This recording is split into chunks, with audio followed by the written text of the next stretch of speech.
Jack Morrison had spent the past 20 years chasing criminals, exposing corruption, and dismantling dangerous syndicates.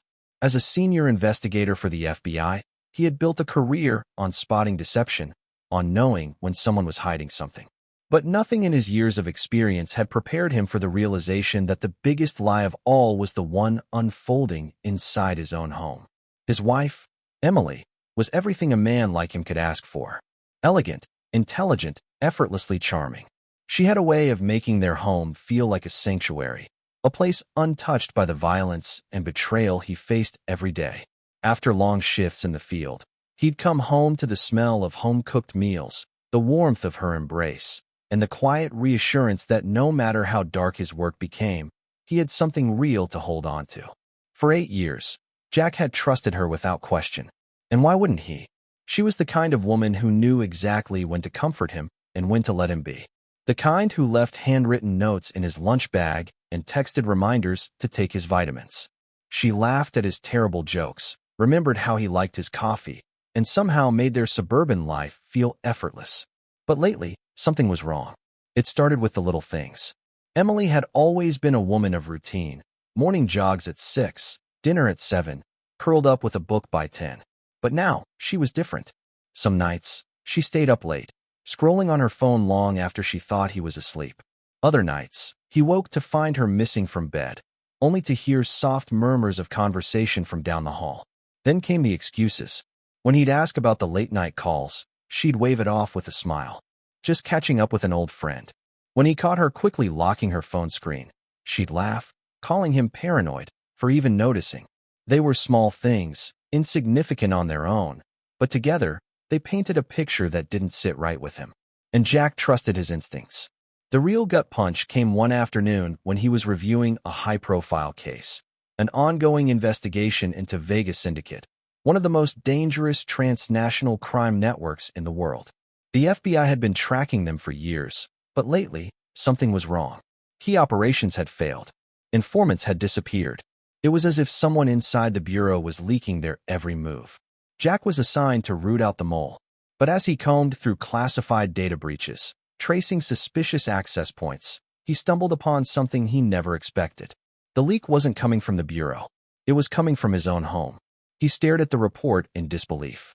The unauthorized access attempts were traced back to his Wi-Fi network. Someone inside his house had been pulling classified FBI files directly tied to his investigation into Vegas Syndicate. There was only one other person who lived here. His blood ran cold. For years, he had thought of Emily as his anchor, the one person who kept him grounded. But now, with a single glaring truth staring back at him, Jack realized he had been living with a stranger. And if what he suspected was true, then Emily wasn't just lying to him. She was about to betray him in a way that would cost him everything. Jack Morrison had spent his entire career trusting his instincts. It was what had kept him alive in the field, what had helped him crack cases that others couldn't. And now, those same instincts were screaming at him that something was very, very wrong. For days after discovering the data leak traced back to his own home, he wrestled with the possibility that Emily, his Emily, was behind it. He wanted to believe there was another explanation. A mistake. A misunderstanding. Maybe their Wi-Fi had been compromised. Maybe a neighbor had hacked their signal. Maybe he was wrong. But Jack wasn't the type of man who ignored evidence just because he didn't like where it led. So he started watching her. At first, it was subtle, small things she wouldn't notice. He paid closer attention to her movements, her habits, the way she responded to his questions. And the deeper he looked, the less he liked what he found. One night, just after 2 a.m., he woke to the soft glow of a screen illuminating the darkened bedroom. Emily was sitting up, hunched over her phone, her face tight with concentration. "You okay?" he asked groggily, feigning sleepiness. She jumped, startled, before quickly shutting off her screen. "Yeah, couldn't sleep." Jack nodded, rubbing his eyes. "Who were you texting?" "No one," she said too quickly. "Just scrolling." Jack held her gaze for a beat longer than necessary. He didn't push. Not yet. But as she lay back down, turning away from him, his heart pounded against his ribs. She was lying. The next day, he left for work as usual, but instead of heading to the bureau, he doubled back and parked a few houses down the street. From his vantage point, He could see their front door clearly. At 9:45 a.m., Emily emerged. She wasn't dressed for errands or brunch with friends. She wore dark jeans, a fitted jacket, and sunglasses, clothes meant for blending in, not standing out. Jack watched as she got into her car, her movements quick and purposeful. He tailed her, keeping his distance. Years of surveillance training had taught him how to follow someone without being seen, how to anticipate their turns before they even made them. She drove downtown, weaving through traffic with an ease that unsettled him. He had always known Emily as a careful, cautious driver. But today, she moved like someone who had done this before. She finally pulled into an underground parking garage of an upscale hotel. Jack parked half a block away, grabbed his jacket, and followed on foot. Inside, the lobby bustled with businessmen, tourists, and staff moving between check-ins and meetings. Jack slipped in unnoticed, his eyes scanning the space just in time to catch Emily stepping into the elevator. She didn't press the button for the main floors, the restaurant, the spa, the conference rooms. Instead, she inserted a keycard and the elevator doors closed, taking her somewhere he couldn't follow. Jack's pulse pounded. He needed to know who she was meeting. Thinking fast, he approached the front desk, flashing his badge. FBI. I need to know which floor the last guest accessed using a private keycard. The receptionist, a young man in his 20s, hesitated. I'm sorry, sir, but we... Jack leaned in, lowering his voice. I'm not asking. A tense pause. Then the man swallowed hard and checked the computer. 12th floor, sir. Jack nodded. Appreciate it. Instead of waiting for the elevator, he took the stairs two at a time. Years in the field had honed his body into a machine built for endurance, and he reached the 12th floor without breaking a sweat. The hallway was quiet. Too quiet. He moved cautiously, scanning each door for signs of movement. Then he heard it, a low murmur, just barely audible through the heavy wooden door of room 1208. He pressed himself against the wall, listening. A man's voice, deep, controlled. Emily's voice followed, softer, urgent. Jack couldn't make out the words, but the tone was unmistakable. It wasn't casual. It wasn't friendly. It was business. Jack's fists clenched. Who the hell was she meeting? And why was she doing it in secret? As he reached for his phone to record, a sound made him freeze, the distinct beep of a security override. He turned just in time to see a hotel security guard walking down the hall, scanning doors. Shit. If they spotted him lurking, it would blow everything. Jack took a step back, forcing himself to retreat. He needed more than just suspicion. He needed proof. And now, he knew exactly where to find it. That night, when Emily was in the shower, Jack sat at the dining table, his laptop open. He had cracked international crime syndicates, outsmarted master hackers, and decrypted some of the most complex codes imaginable. Breaking into his wife's encrypted files? Child's play. It took him less than 10 minutes. The moment the folder opened, his stomach twisted into knots. Names, locations, classified FBI reports. Everything he had worked on, every detail of the Vegas syndicate case, was there, neatly filed, downloaded piece by piece. And at the bottom, the last file. A document that made his blood run cold. Final target, Jack Morrison. Jack sat back, his breath heavy. Emily wasn't just spying on him. She was planning to get rid of him. Jack Morrison sat motionless, staring at the damning words on his laptop screen. Final target, Jack Morrison. His name, typed so neatly in black ink, might as well have been a death sentence. His pulse hammered in his ears, drowning out everything else. This wasn't just betrayal. This wasn't just espionage. Emily, his wife, the woman he had loved and trusted for years, was planning to eliminate him. He clenched his fists, forcing himself to breathe. He had faced death before, had been shot at, hunted, nearly blown to pieces on multiple occasions. But nothing had ever felt as dangerous as the woman standing just 20 feet away in their bathroom, humming softly as she showered. Jack's mind raced. He had two options. One, he could confront her right now, drag her out of that shower, demand answers, force her to explain herself. Or two, he could play it smart, stay quiet, gather more evidence, ensure that when he made his move, she had no way to escape. Jack had spent his career taking down criminals.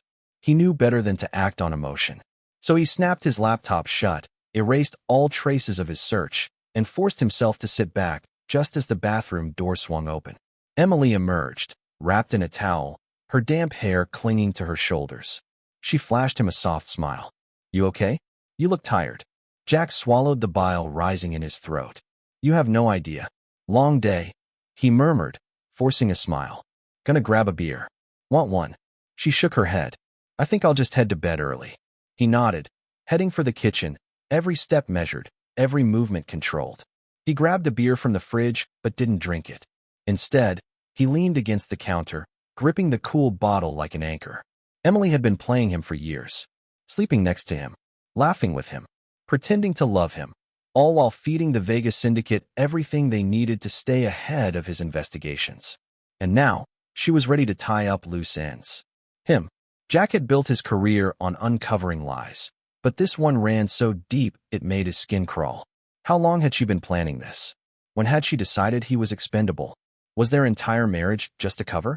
He needed more information. He needed to know when she planned to strike. So, for the next 48 hours, Jack played his role perfectly. He kissed her goodbye in the morning, sent her casual texts throughout the day, came home at the usual time, and made love to her like nothing had changed. Every second felt like walking through a minefield. But it paid off. By the third day, he found what he was looking for. At 2:13 a.m., while Emily slept soundly beside him, Jack slipped out of bed and carefully retrieved her phone from the nightstand. He had memorized her passcode weeks ago, another careless mistake on her part. He scrolled through her messages, her emails, looking for anything that would tell him how much time he had left. Then he found it. An encrypted email, sent just hours ago. "The plan is in motion. He suspects nothing. We'll handle it by Friday." Friday. That was 2 days from now. Jack exhaled slowly, controlling the surge of adrenaline that threatened to take over. He had 48 hours to outmaneuver a woman who had deceived him for years. A woman who had studied him, learned his patterns, anticipated his every move. He put her phone back, climbed into bed, and forced his body to relax. If she so much as sensed something was off, she would accelerate her plan. For the first time in his life, Jack Morrison was about to become the hunted. The trap is set. The next day at work, Jack didn't go to his usual desk. Instead, he made his way to his most trusted colleague, Special Agent Paul Henderson. A seasoned investigator with 20 years in the bureau, Paul was the only man Jack would trust with his life. Paul frowned as Jack pulled him into a private conference room and locked the door. "What's going on?" Paul asked, eyeing Jack's tense posture. Jack inhaled deeply, steadying himself. Then he laid everything out. The leaks, the hotel meeting, the files, the death order, everything. By the time he finished, Paul's face was pale. "Jesus Christ, Jack. Your wife." Jack nodded grimly. "I need your help." Paul didn't hesitate. "Anything." Over the next 24 hours, Jack and Paul constructed a counter-strategy. They secured a safe house, obtained an emergency warrant to monitor Emily's movements, and looped in a select few agents they could trust.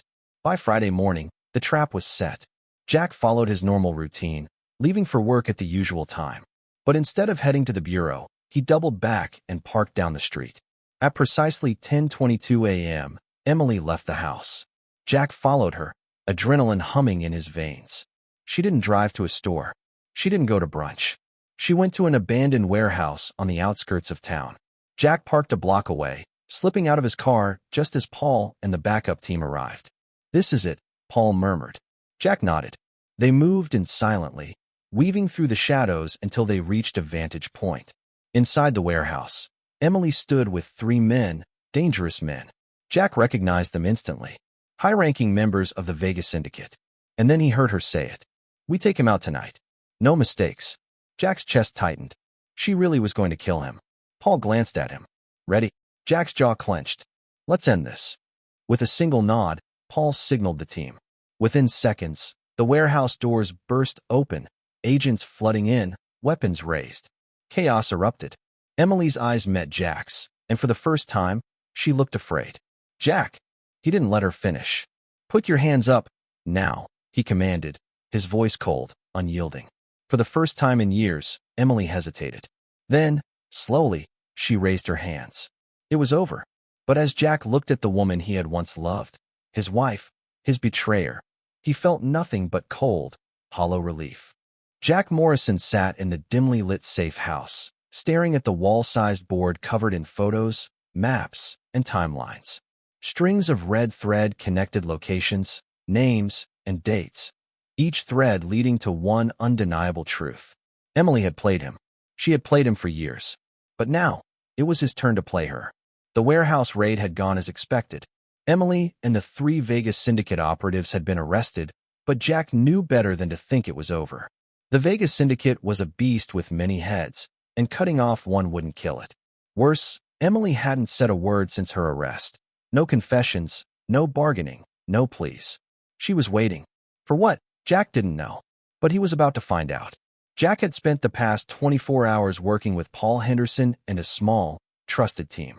They combed through every financial record, every hidden transaction, every digital footprint Emily had left behind. At exactly 5:17 a.m., Paul called with the break they needed. "She's got a backup plan," Paul said, his voice tight. "There's a second kill order out. If she doesn't finish you, someone else will." Jack's grip tightened around his coffee cup. "Who?" Paul hesitated. "It's not just you, Jack. They want to wipe out anyone who knows too much. That includes me. That includes our team. We need to move fast." Jack exhaled sharply. This wasn't just about survival anymore. It was about stopping them for good. "We set a trap," Jack said. "We let them think they've won." Paul was silent for a moment. Then, he said, "Tell me what you need." Later that afternoon, Jack sat across from Emily in an interrogation room.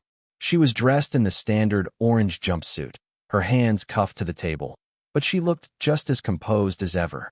If she felt fear, she didn't show it. "Jack," she said smoothly, "I was wondering when you'd come."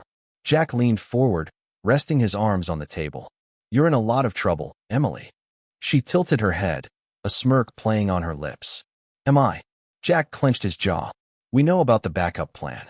For the first time, a flicker of something crossed her face. Jack let the silence hang before delivering his next blow. "I made you, Emily. I know how you think. And I know you're stalling because you expect someone to come for you. But they're not. Because they think I'm already dead." Emily's smirk vanished. Jack pulled out his phone and placed it on the table, tapping the screen. A grainy security camera feed appeared, his apartment, ransacked. Blood smeared on the floor. A body bag being carried out. Emily's breath hitched, barely noticeable, but Jack caught it. "That's what they see," Jack continued. "That's what the Vegas syndicate believes. That's what you set in motion. They think you did your job. That means they don't need you anymore." Emily's face paled slightly, but she recovered quickly. "If you're trying to scare me, Jack." "I'm not trying." Jack interrupted, his voice cold. "I am scaring you. Because for the first time, you're not the one in control." That night, Jack and his team put the final phase into motion. They had intercepted the assassin's orders and fed the Vegas syndicate false information. As far as the crime network was concerned, Jack Morrison was dead, and Emily had succeeded. That meant it was time for them to clean up loose ends. At exactly 11:42 p.m., the FBI surveillance team picked up movement at an abandoned industrial site outside the city, Vegas Safe House. The perfect place for a final meeting. Jack and Paul sat in a black SUV across the street, watching through binoculars. The Vegas syndicate's inner circle was gathering, expecting a debrief from Emily's second-in-command. They had no idea they were walking straight into an FBI raid. Paul checked his watch. "You sure about this?" Jack exhaled slowly. "No, but we don't have another choice." The clock hit midnight. Jack pressed the earpiece in his ear. "Go." The FBI strike team moved in with precision.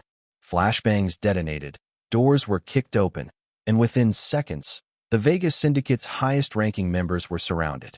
Jack entered last, his gun drawn, scanning the chaos.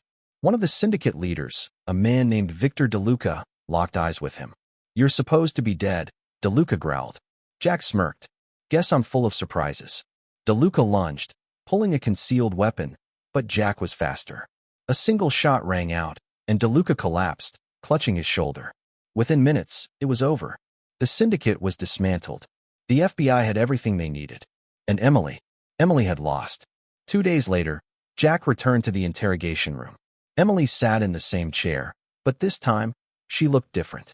Tired. Defeated. Jack placed a file in front of her. "Vegas Syndicate is finished. We arrested over 30 of their people, seized millions in assets, and cut off every escape route you had left." Emily didn't speak. Jack leaned forward. You can either cooperate and maybe see daylight again someday, or you can rot in a cell for the rest of your life. Emily's lips pressed into a thin line. You really think I'll betray them? Jack held her gaze. They already betrayed you. A long silence stretched between them. Finally, Emily exhaled, leaning back. I want a deal. Jack nodded. Start talking. As she spoke, Jack felt something unexpected. Not anger, not hatred, just relief. The nightmare was over, and for the first time in years, he was finally free. The courthouse was buzzing with reporters, federal agents, and a growing crowd of onlookers eager to witness the downfall of the Vegas syndicate. Inside, Jack Morrison stood near the prosecution's table, his expression unreadable as he watched the final pieces of his case come together. Emily sat across the room, her hands folded neatly in front of her. Even in an orange jumpsuit, she radiated the same cold, calculating confidence that had once deceived him so completely. But Jack wasn't the same man she had fooled for years. He knew her too well now. He knew what she was capable of. The trial had been relentless. Weeks of testimony, mountains of evidence, and countless hours of damning witness statements had painted a clear picture. Emily had not only been embedded in the Vegas syndicate, but had actively worked to dismantle federal operations from within. And yet, she remained composed, as if she still had a card left to play. Jack couldn't shake the feeling that something was wrong. As the prosecution wrapped up their final arguments, the lead prosecutor turned toward Emily. Miss Carter, he said, his voice measured. You were given an opportunity to cooperate in exchange for a reduced sentence. However, after reviewing your testimony and cross-referencing it with our evidence, it's clear that you withheld key details. Do you have anything to say before sentencing is issued? Emily tilted her head slightly, a smirk ghosting across her lips. Just that this has been an interesting game. Jack's stomach clenched. Before anyone could react, Emily lifted her hands slightly. Her cuffs were gone. A collective gasp swept through the courtroom as Emily lunged forward, slamming her hands into the table and knocking over a glass of water. Chaos erupted. Get down, Jack roared, pulling his firearm as he rushed toward her. But Emily wasn't running. She was stalling. A sharp explosion rocked the building, shaking the ground beneath them. People screamed as smoke poured in from the hallway, security officers scrambling to contain the situation. Jack pushed forward, dodging a panicked court clerk as he reached for Emily, only to find her seat empty. She was gone. Jack's earpiece crackled to life. Explosive device near the main entrance. We've got multiple casualties. Emily Carter is missing. Jack's mind raced. This wasn't just an escape. It was planned. Every move, every word she had spoken in court had been part of something bigger. He bolted down the hall, shoving past dazed bystanders, his eyes scanning for any sign of her. The courthouse was in lockdown, but Emily had accounted for that. She wasn't escaping through the chaos. She had already set up an exit before it started. Jack sprinted toward the lower levels, his gun drawn. If she had planned this, she would need a way out that bypassed the security at the exits. The parking garage. Jack burst into the dimly lit garage, his boots echoing against the concrete. His pulse pounded in his ears as he scanned the rows of parked cars. Then he saw her. Emily was already inside a black SUV, the engine roaring to life. Jack raised his weapon. Don't do it, Emily. For the first time, he saw something flicker across her face. Hesitation. But it was gone in an instant. She slammed the gas pedal. Jack fired. The windshield cracked, the bullet missing her by inches. The SUV swerved wildly before correcting itself, barreling toward the exit ramp. Jack sprinted after her, his legs burning as he reached for his radio. Block every exit. Now, the FBI agent stationed outside reacted immediately, forming a blockade of vehicles near the ramp. Emily had nowhere to go, but she didn't stop. At the last second, she wrenched the wheel, sending the SUV skidding sideways. It slammed into the concrete barrier, metal shrieking as the front end crumpled. Smoke hissed from the wreckage. Jack approached cautiously, gun raised. It's over, Emily. Silence. Then the driver's side door creaked open. Emily stumbled out, blood trailing from a gash on her forehead. She looked at Jack, really looked at him. And then she laughed. You should have killed me when you had the chance. Jack exhaled, steadying his aim. You were right about one thing, Emily. This was a game. But I'm the one who just won. FBI agents swarmed in, tackling Emily to the ground, slapping fresh cuffs on her wrists.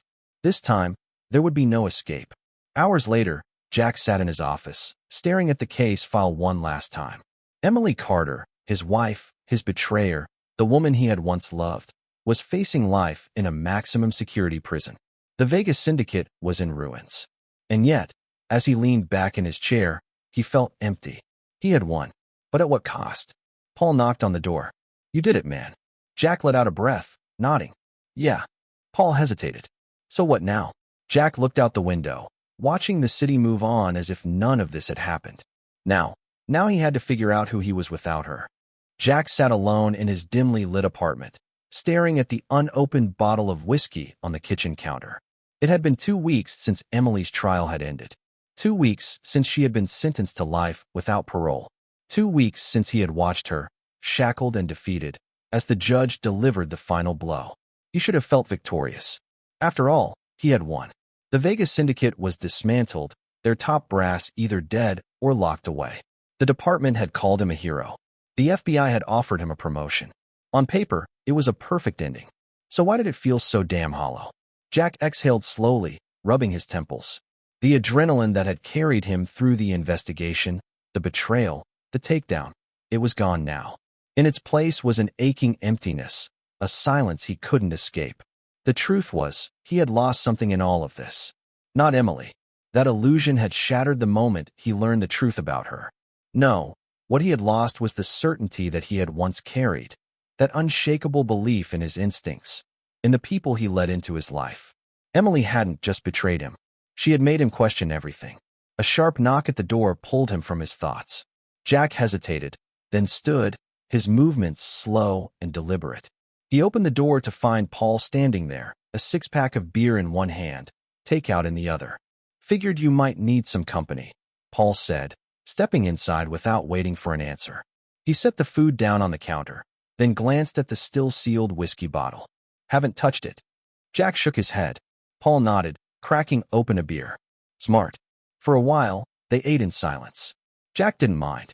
After years of working together, Paul knew when to push and when to just be there. Finally, Paul leaned back against the counter. "You ever wonder what would have happened if you hadn't found out?" Jack let out a dry chuckle. "Every damn day." Paul exhaled. "Yeah, me too." Jack stared down at his hands. "The worst part is, I don't know if I ever really knew her at all. The woman I thought I loved, was she ever real? Or was it all just part of the lie?" Paul was quiet for a moment. Then he said, "Maybe both." Jack looked up. Paul shrugged. "People are complicated, man. Maybe she did love you, in her own twisted way. Or maybe she was just that good at pretending. Either way, it doesn't change what she did. And it sure as hell doesn't change what you had to do." Jack clenched his jaw. It shouldn't have ended like that. Paul met his gaze. It ended the only way it could. Jack wanted to argue, wanted to tell Paul that there should have been another way. But deep down, he knew his friend was right. Emily had made her choices, and he had made his. That was the price of betrayal. After Paul left, Jack found himself staring out the window, watching the city lights flicker against the darkness. Tomorrow, he'd go back to work. Back to chasing criminals. Back to pretending that this case hadn't carved a hole in him. But tonight, he let himself feel it. The weight of it all. The loss. The truth. And for the first time in weeks, he finally opened the damn whiskey. Jack had spent years hunting criminals, chasing shadows in alleyways, and dismantling organizations built on lies and blood. But nothing had prepared him for the truth that nearly destroyed him, that the real threat hadn't been lurking in the darkness. It had been lying beside him every night, wrapped in warm sheets, whispering words of love while plotting his downfall. He had always believed that danger came with a gun in hand, a mask over the face, or a name on a most wanted list. He never thought it would come with a kiss in the morning and a soft laugh over dinner. Emily had been his blind spot, his weakness, and in the end, that nearly cost him everything. Standing alone now, watching the city he had sworn to protect, Jack knew one thing for certain. Betrayal cuts deepest when it comes from someone you trust. The world was filled with criminals, but the most dangerous enemy wasn't always a stranger. Sometimes, it was the person who knew your secrets, your fears, your every move. Jack had survived, but he would never make the same mistake again. Trust was a weapon, and he would never hand it over so easily. Not ever again.